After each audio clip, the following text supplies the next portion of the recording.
So again, it's a good thing we work with flags from this side because with this buckle so long, I'm going to have to saddle from this side because I wouldn't want to throw it on from that side and have this part whip around and have her get worried about it since she's never had something like this on. So I can work from this side, and I just want to rubber with it, and I'll still kind of treat it as though it's a saddle and throw that up there. And this is a little long, like as she moves, she could step on this. So that part's unfortunate, but rather than walking around her, I'd rather think about what I'm going to do to ride her since she's a little small to ride yet, and think about her moving her feet over there rather than me just walking around her. Wouldn't be the end of the world if she was troubled, but like this, if she got worried, the pad could fall down and it's not going to hurt anything. It's not like a $5,000 saddle. And someday something's going to happen, and I just assume you heard her be okay about things like that. So sometimes we might do some things kind of accidentally on purpose, like somebody's going to come up here and drop that. She didn't get too worried about it, but rather than reach my head down here, I think about what could happen, or maybe she'd get worried, and we could move her feet out, and now I'm not in taking her in here. But if she stepped on this or anything happened with it, I want to make sure there's no burrs or anything in here.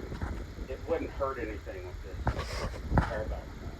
Okay, we throw it up there, and I want it to land smooth, but kind of like a saddle would, not nothing at all. And since I'm not going to ride her, again, we think about pulling on her right rein, her moving her front end to the right. She's going to need that. I'm going to have to go a little more so you can see on the camera would be smarter. And since she's not too bad, again, it wouldn't hurt anything. We want her to reach her right front foot out and back. She might feel that strap there and get worried.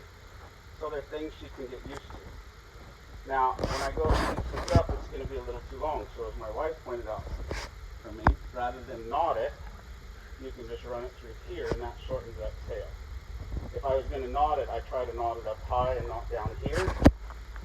But then, since this isn't a normal buckle, it's a clasp type. You run this in, and as I snug this up, these little clasps kind of hold it in place. And then to keep it from kind of bouncing out, you run the tail back down through so that it holds it flat there.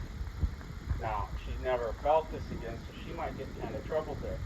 We worked her with the lead rope, and if she walked off, again, I don't want to, I'd like her to learn all she needs to learn, but it doesn't have to be today. So if she got really troubled by having something around her belly, we could work her through it and help her to come through it. But we never know how far to go, and she could be like the world's greatest horse by the end of today. But somewhere probably between here and there, she's going to find trouble.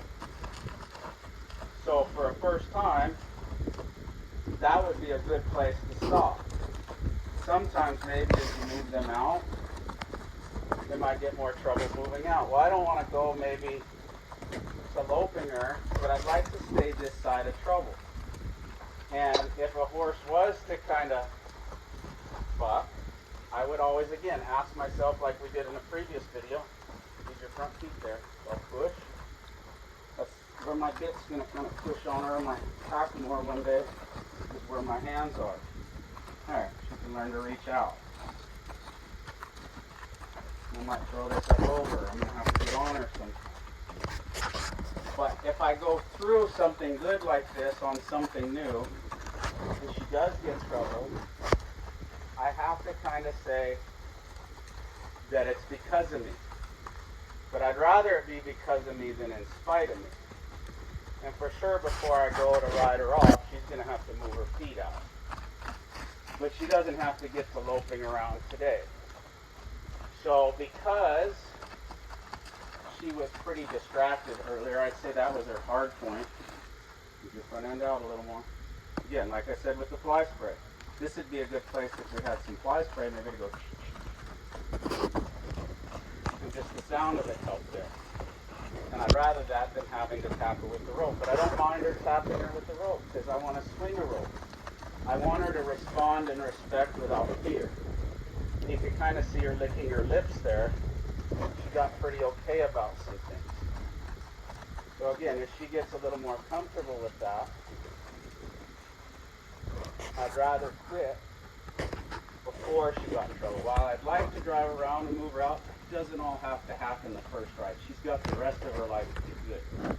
And a lot of times, some of my clients, that's why I have them get good ranch horses from my friends. They've been through some wrecks and survived.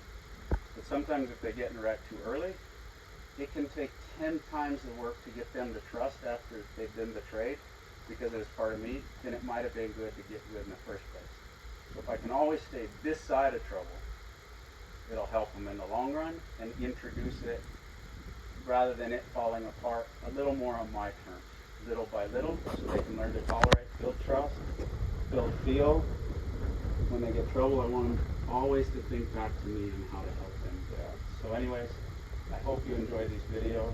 Remember to like and subscribe. We hope to either see you at our ranch or a clinic somewhere down the road. Happy trails. Enjoy the journey.